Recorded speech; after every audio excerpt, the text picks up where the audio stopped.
Hi, my name is Lydia Trowbridge, and I'm going to be talking about the problem of natural evil.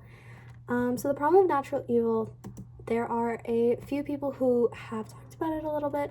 One of them is Kate Ballard, and Kate Ballard believes that there's a contradiction between the belief that God is an all-powerful and all-knowing good God, and the fact that he allows harm to come to his creatures, us. But she also says that as Christians we tend to look to God and to explain what's happening to us and to use him as almost an example, almost a reason why nothing bad can happen, because with him nothing is impossible. But despite that contradiction being there, she does in fact believe that it actually works. A quote that goes with this is that she says, "The most I can say about why I have cancer, medically speaking, is that bodies are delicate and prone to error. As a Christian, I can say that the kingdom of God is not fully here yet, and so we get sick and we die." Ballard 3.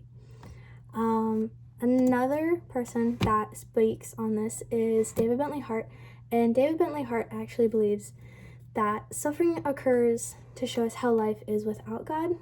So suffering happens because without God we live in a sinful world, and that's how we live normally if we're not Christians, is in a sinful world. One of these quotes says that nor would it be quite human to fail in its wake to feel some measure of spontaneous resentment towards God, fate, natural neurons, or whatever other force one imagines governs the intricate web of cosmic causality. Hart from Tsunami and Theodicy. Sorry. Another person is Marcus Aurelius, actually, and Marcus Aurelius believes that there's actually no such thing as natural evil, because nothing that is natural is evil. And he writes about this in Meditations, book 2, verse 17, and it says, "But if there is no harm to the elements themselves, and each continually changing into another, why should a man have any comprehension about the change in the dissolution of all the elements? For it is according to nature, and nothing is evil which is according to nature." Which I kind of find a little fascinating. The last person that I'm going to talk about is actually C.S. Lewis. And C.S. Lewis believes that God suffers with us, and so because of that, our suffering that we go through, it's not a test for God to see where our faith lies. It's a test for us to see where we stand with him, and he puts us through those trials not to test us, but to strengthen us in our faith. And one of the quotes that supports that is from his book,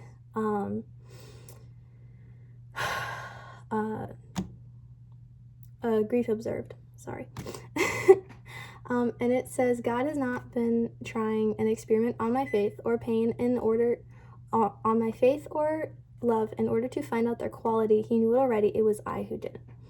And that's also talked about in C.S. Lewis and the Problem of Pain, the video. So some differences and agreements that I found between the thinkers, I couldn't find a lot, but the main one that I found was that Hart, Bowler, and Lewis all actually acknowledge God as being present in some sort of way and including him as a part of their thinking, while Aurelius does not acknowledge God in his thinking at all. And then again, Hart, Bowler, and Lewis all talk about their beliefs on God, versus Aurelius, who doesn't really talk about God very much or at all. So for my personal stance, those were all of the differences that I could find. For my personal stance, I would say that God allows us to go through suffering to open us up to the next person that we are supposed to become. I believe that we all have a path that God designs for us. And so sometimes that means that we have to go through struggles and we have to go through suffering. But it's not about the act of suffering itself, but more about finding the light in that darkness and keeping your faith, and knowing that your suffering is supposed to take you somewhere new compared to where you are. So it kind of helps to change you, and it helps you to keep moving forward in your life so you don't become stagnant. Who do I agree with? Great question. If I had to pick one single person that I agree with most, I would say it's probably Lewis. Because, like I said, I believe that God puts us through trials to help show us where we stand with Him, so that we can either be open to growth or reject it, depending on how we're feeling, what our faith is, X, Y, and Z, basically.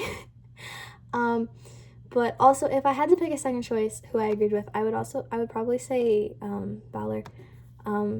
She would be my second choice. I don't agree with her as much, but I do semi-agree with her. But I don't believe that all believers who go through suffering draw closer to God.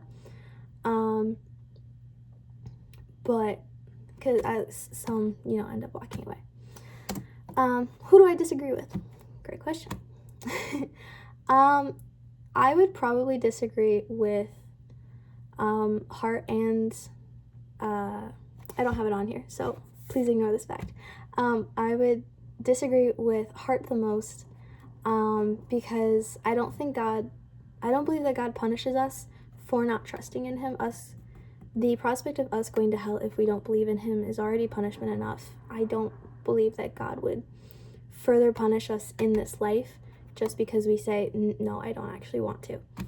I didn't write it on here, so forgive me for that. But I would also say that I don't agree with Aurelius.